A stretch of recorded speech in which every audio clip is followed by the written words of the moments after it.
Hello, I'm back, and Johnny's back with me, and we're going to do a little bit different video this time. We're going to be talking about Death Path, Johnny's creation, and he has some new exciting news for us.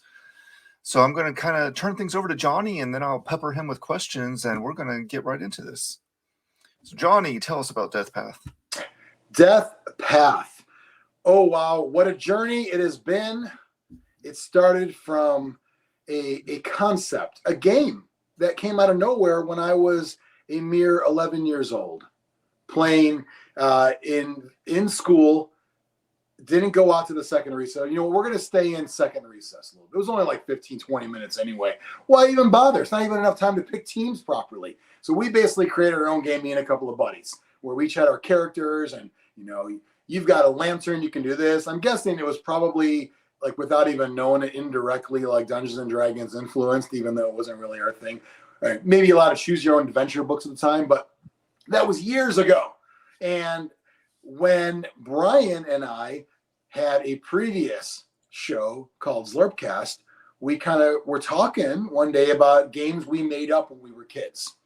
And Brian talked about some of the sports games. We just kind of went over stuff. I said, you know, it'd be kind of cool to do a new version of Death Path. But basically we said, let's just take the name, and it's really going to be more about a Running Man, Hunger Games-esque Maze Runner combined kind of thing, where you are trying to survive the maze and you're getting attacked in the maze. In the original game, Brian and I put together, Kickstarter funded in 2017, and it is, good timing. Yours is autographed, mine's not. Weird. And I also found these two as well characters. That's us, because, you know, if it's not successful, and imagine Slurpee, at the very least, put yourself in a game. You know what I mean? So it was a blast putting it together. You know, we had a lot of backers, and it was a cool multiplayer. 2-player was best, but it was, you know, in a sense, a 2 to 4-player game where you are maneuvering through the maze. First one to the end wins, or last one to survive wins. And it was great. And we kind of put that in the past. Sold out of the games. It was over. We moved on. And in the last few months, I've been playing more solo games and just having fun doing those kind of, finding out ways to take either existing rules, play it as is, or put your own spin on it, whatever. And so there's a lot of fun solo games out there. I thought, you know what, Death Path, I always wanted to do a solo version. I had an idea in my head about what I wanted to do.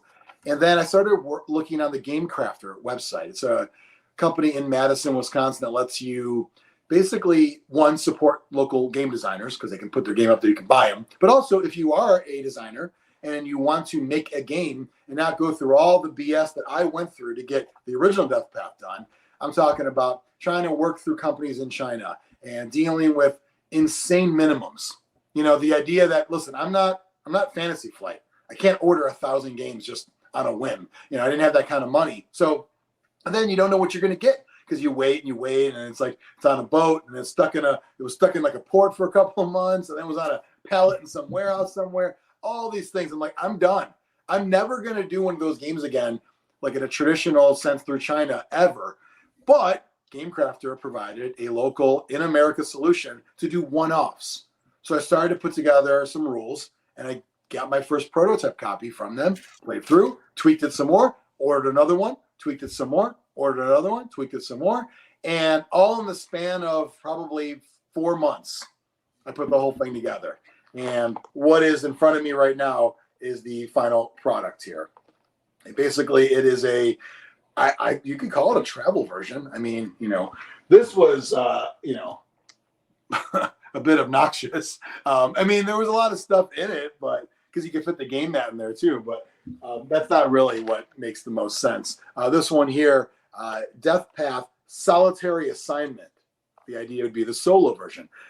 I may do a new version of the original Death Path at some point, but let me just work on this first, you know, one thing at a time. And also, it might be easier to focus on the one player, like this one, and then slowly expand to add a player, rather than take a 2-player game and bring it down to 1, if that makes sense. In other words, you're in there by yourself battling, trying to get to the end. But why not just focus on this for now? And you can see here on the side, original game credits from the original game. I want to give a couple of props to the team that worked on that original game out there. But when we took the concept, we said, well, why don't I first just shrink the cards down a little bit? There's really no need to have full-size cards because, again, now I'm smarter in this whole process. These I could get, I think it's like a sheet of 32 of them for like $3.20, or a sheet of 18 full-size cards for like $2.85. So I was like, okay, so an extra 30 cents, I get not quite double, but almost double. If I use mini, yeah, I'll go with mini. Totally fine. Shrunk the art down, that kind of thing. So you can still, let me pop this open here. You can see these cards here. That would be a dead end card, straight path, majority of the cards moving through the maze there. There's a goon. You might run into a pathfinder who's there to kick your butt or slow you down. You could try to kill him instead. In fact, you should. You might pick up a combat shield along the way. You might pick up, what else we got here? I'm holding this reverse. You might pick up a neutralizer gun to shoot that pathfinder. There's only one bullet in there. How convenient. You may need a health stim to give yourself a little more energy. And I believe we have some weapons in here at some point. Oh, the Death Path itself may attack you. In Soviet Russia, Death Path attacks you. And you got a fire dagger over here. It's going to get real hot, though. Track those pathfinders as well. So basically, we took the concept of the game, and I said, well, let's bring it down size-wise on the cards. It's number one. That shrinks the cost right there. Then another core concept of the original Death Path was each weapon was a different dice. And I'm not talking about a normal D6, D8, D12. They were all custom.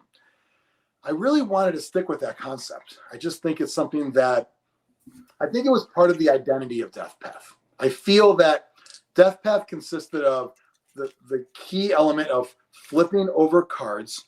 Those cards we looked at, you flip them over. That's you making your way through the Death Path. And when you come across a dead end or a split path, you're going to switch decks and go to another one. And that was the number one key element that defined the game. Originally, I wanted to keep that. The other thing that I think defined the game was the fact that each time you pick up a weapon, you got a decision to make. Should I keep this one or stick with what I normally have? And I found on a Game Crafter, they had some different dice. So here would be the energy glove. It's got 2 2s, looks like 2 1s, and 2 blanks. So it's pretty good. I mean, it's the second, third best, second worst. There's 4 weapons. Power Knucks. It's 3 pips, 3 sides with 1 pip each and 3 misses. It's the Power Knucks. That's this weapon you start with. Not great. And we got the Fire Dagger, a few more on here. Again, different combinations. And then the Stun Blade, which is the best. Look at that one. Oh my God. I can't even wrap my head around this. You know what I mean? My brain's malfunctioning when I see that. Then when the Pathfinders hit you, you roll the body die, which, let me also say, the moment that I saw this die on the Game Crafter's site was like, let's build the whole thing around this. And I'll tell you what, Brian, how much do you think this costs? How much, to produce or to include in the game? $2. Close, yeah, $2.25, which a normal die is like 40 cents. But this monster, big ass D12, which it makes the box kind of like it's in there, but it makes the box a little puffy. I like it. You feel like if it was like shrunk wrap, you're feeling around like, what is that? Is that it's like a big toast, the wedge in that box. What is that? It's a D12, but every side is a body part. You roll that every time you take damage. That's what body part on you gets injured. And when you get hurt, you put these little health tokens on the appropriate body part. Let's look at the subject card. See what happens when you get injured. Zoe Joxer comes in the game. This is the overview of him.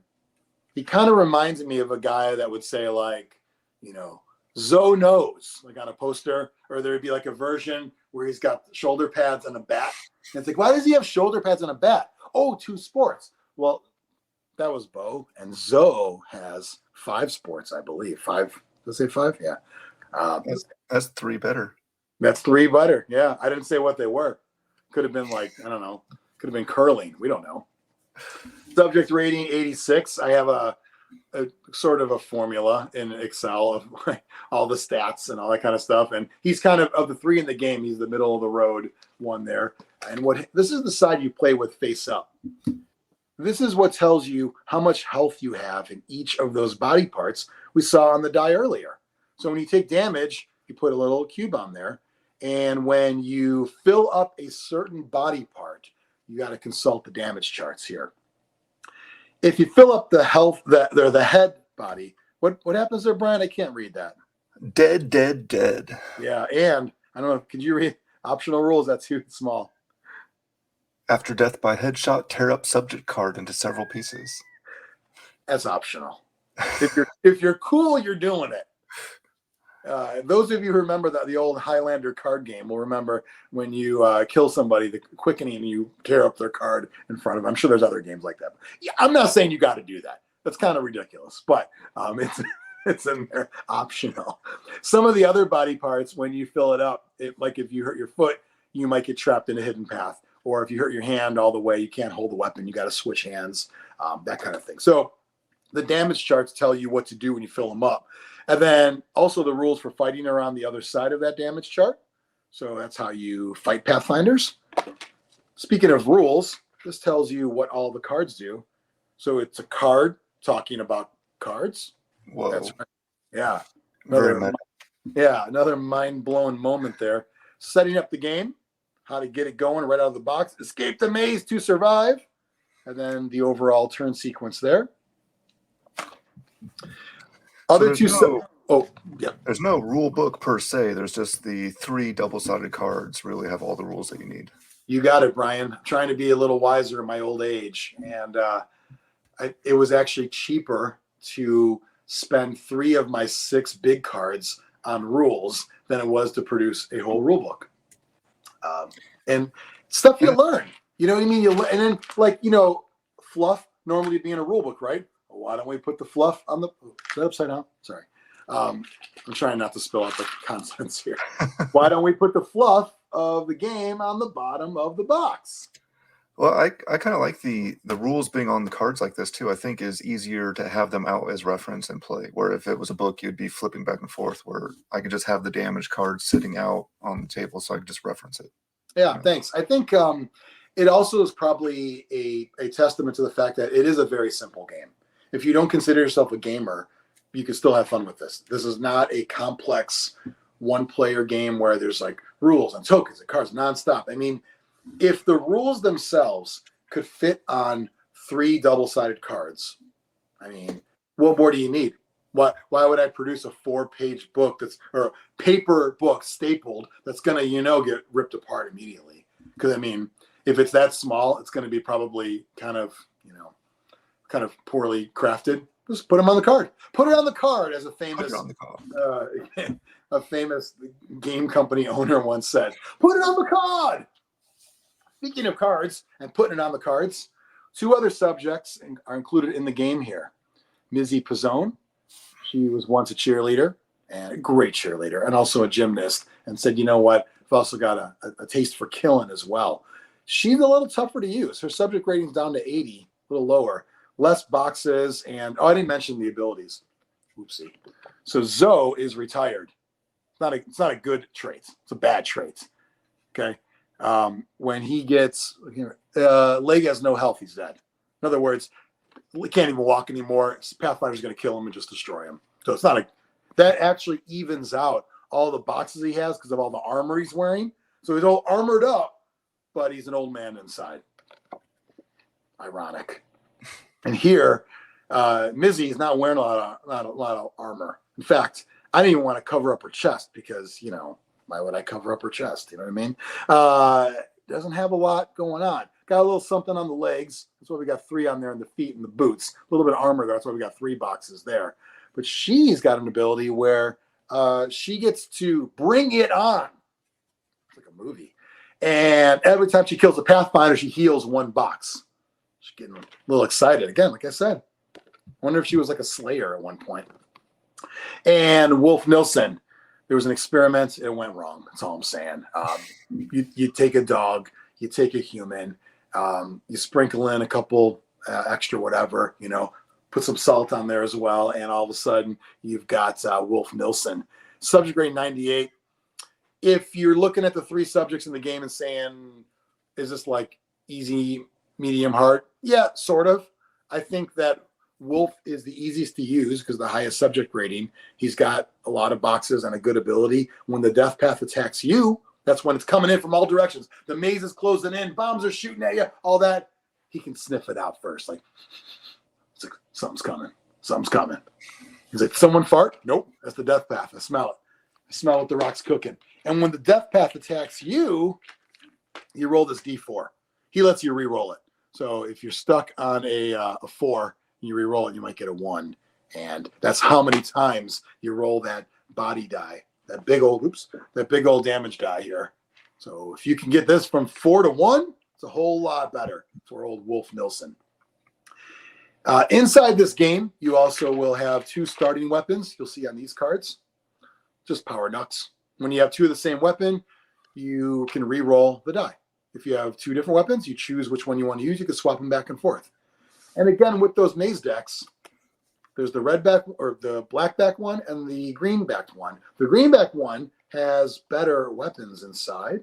Look at that stun blade. That's that cool die with the 8 pips on one D6 side earlier. But it's tougher. More Pathfinders, more Death Path attacks.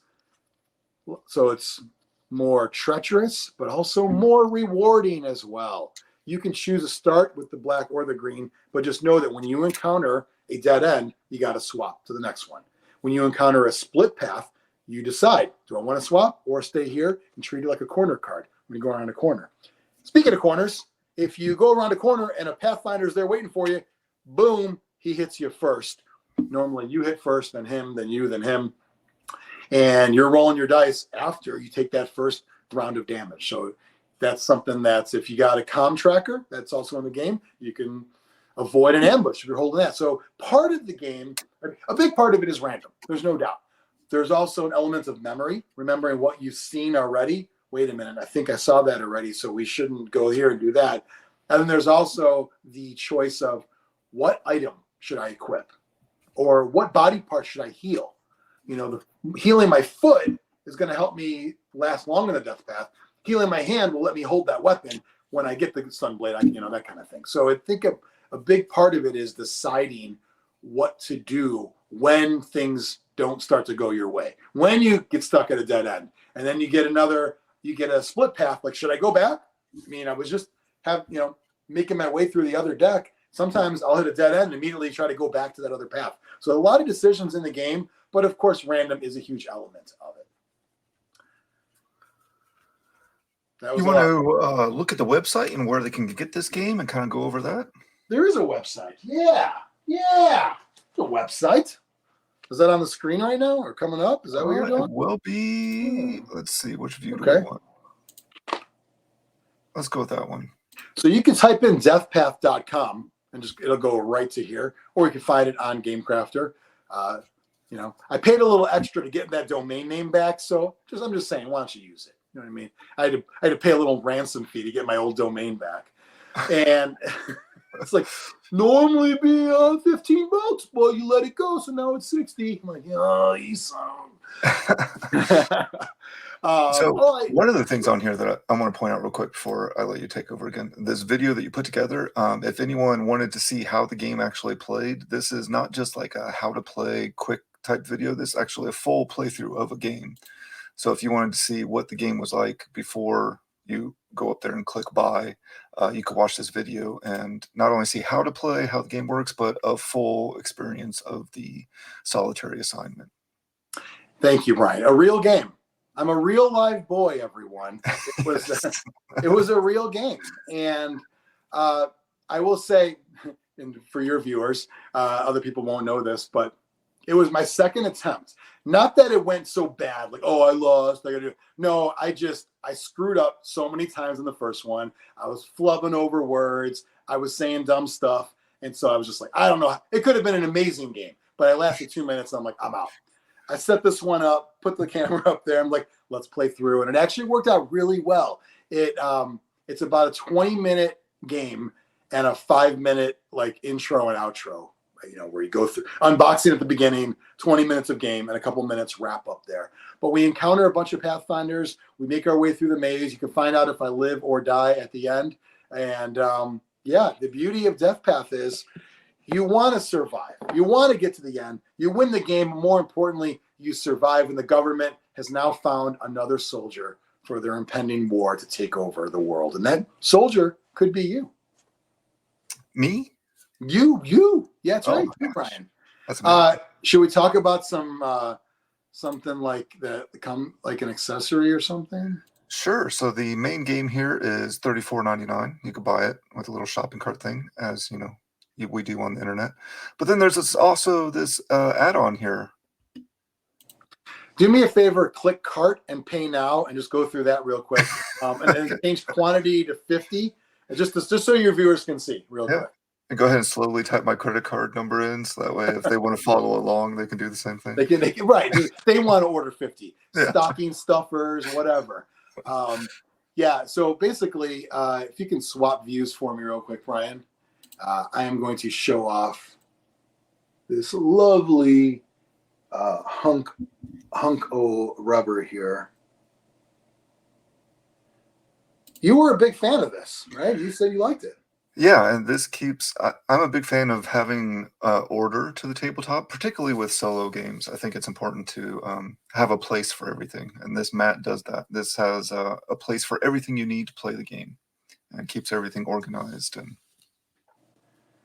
yeah, you can... It's not required, obviously. You've got your subject card there, and this will tell you, put your, one item here and one item here, so you don't, tells you on the card that, but...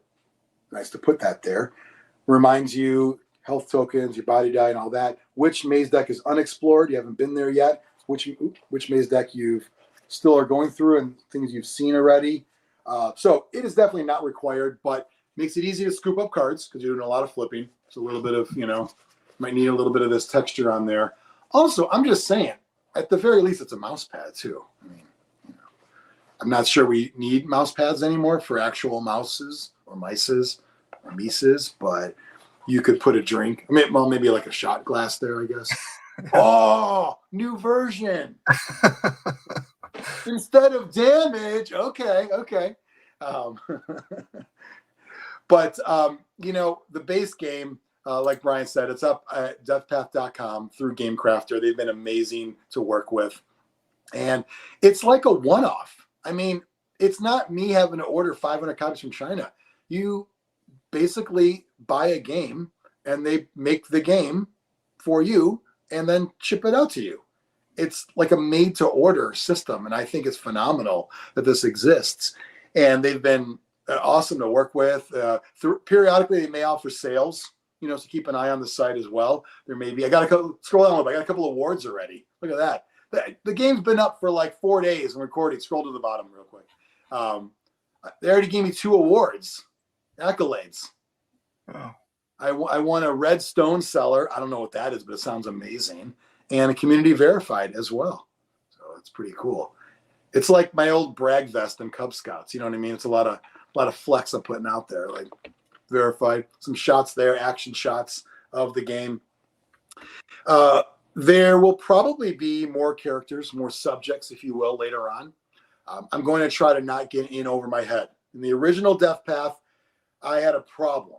And that problem was I said yes to everything and anything. I said yes to what about this? What about that? What about that?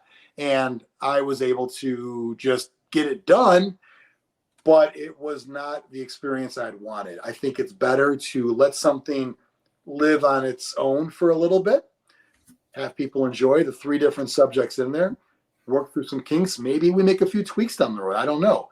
But I do have, artwork, of course, from the original game that I can easily add more characters. I'm going to be careful, though. Not only do I want this game to live on its own for a little bit first, but I also think you got to remember is it's a solo game. You're playing against yourself. And there's only a finite amount of mechanics in the game, right? You're flipping cards, and you can have one of, 10 different card types. Then you're using weapons, and you have one of 4 different weapons, but then there's about 4 or 5 more different other items. There's only a finite amount of things in the game. And if you have 50 extra characters, how is one going to be different from the next? How is one character going to be, well, I'm like Zoe, except I do this. Like, I don't want to put them in just to put them in. These three were all very uniquely different. One was the big monster type that's going to be easier to go through. One is it's good in one side, extra armor, extra boxes, but bad on the other because he's kind of old. And then the other one is kind of I'm quick. I don't have a lot of, all offense, no defense kind of thing. That's why I included these three in the game. I want to make sure that any other characters that we possibly include will have something uniquely different to them and define it. So maybe down the road, I wouldn't worry about it. I say get this game. I say have some fun. Get these three characters. If you start to dominate this game with Mizzy Pizzone over and over again, then by all means, nudge me along the process. But I have a feeling that ain't going to happen. I have a feeling you're going to get your butt kicked more often than not. In fact, I think with her, I averaged a maybe 20% win rate, if at best. In other words, 1 out of 5 times I won with her, and 4 out of 5 I lost. And actually, I take it back. I might have increased it a little bit because I did tweak her ability. Her original ability, I believe, was the same thing as the tracker, can't be ambushed. Then I made that the rule for the trackers. I changed hers. That wasn't good enough. So now I have her healing one. I'll tell you, before the healing ability for Mizzy, she was very difficult to use. It was like super hard mode. So maybe a character down the road will just be ridiculous. I'll tell you what, here's an idea. Brian, let me get your thoughts on this. Maybe one day I'll introduce Agent J and make him the best character ever. And he just like waltzes through without even a scratch on him. And it's like, this is awesome. Yeah, like a rating 110 or something. Yeah, I think 110.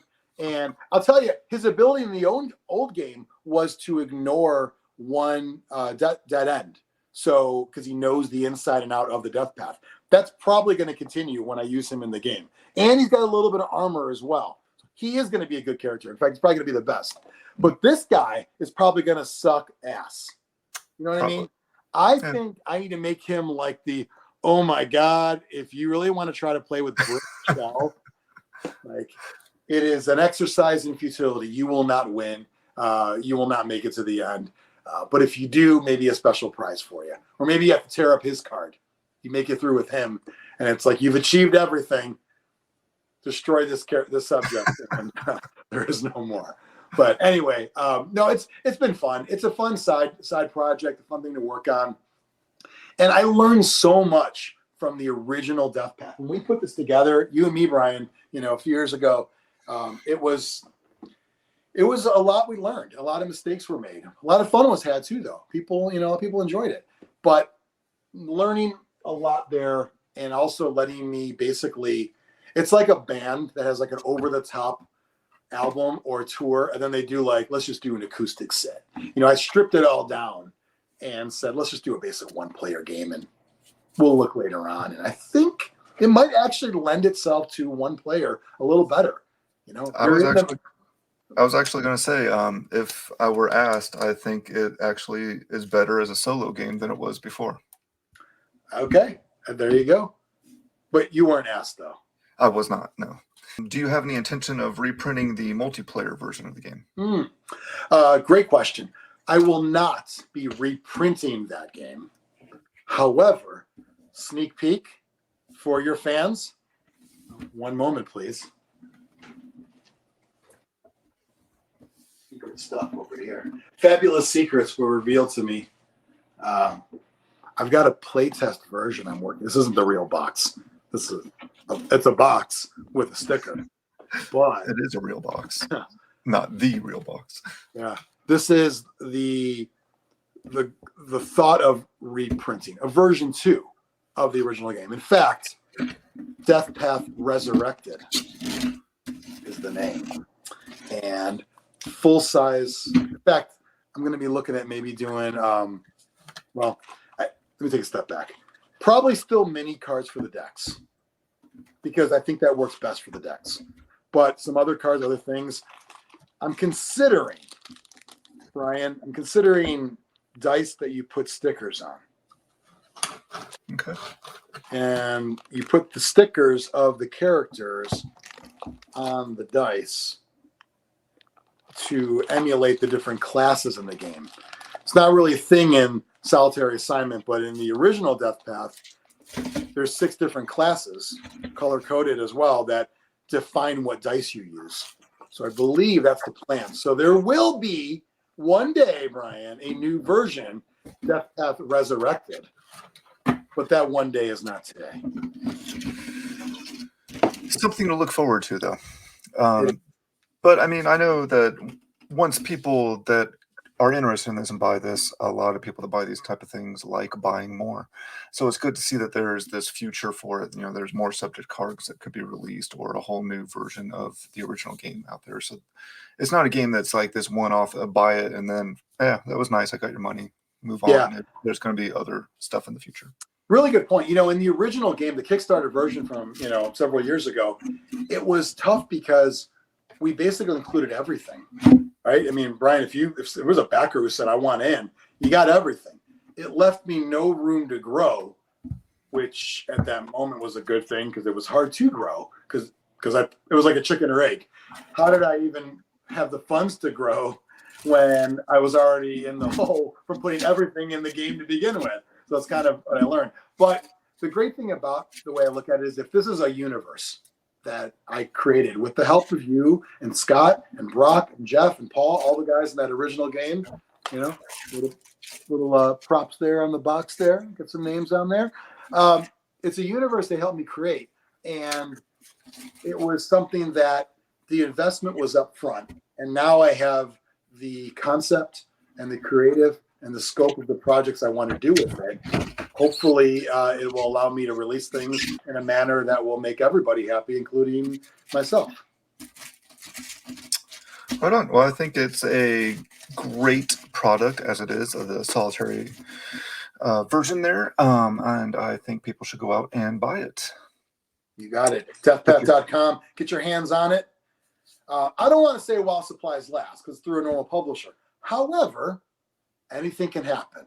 I'd recommend immediately at the end of this video, after you give Brian a sub, a thumbs up, a funny little comment, like, where you got the G.I. Joe stuff, whatever. And then you go to deathpath.com, pick one of these up, and play it by yourself. Show your loved ones. They can play it by themselves. And sometimes we need time alone. And solitary assignment is needed sometimes. I have another instruction for them while they're doing all this too. After they bought the game, they should go on Game Crafter and give the game a review. Thank you. I saw one come in today. Some Real American Brian or something like that came in. Some weirdo. And yeah, reviews would be helpful. If someone wants to film a YouTube video reviewing it, send me the link. I will take that and push that out there. There should be.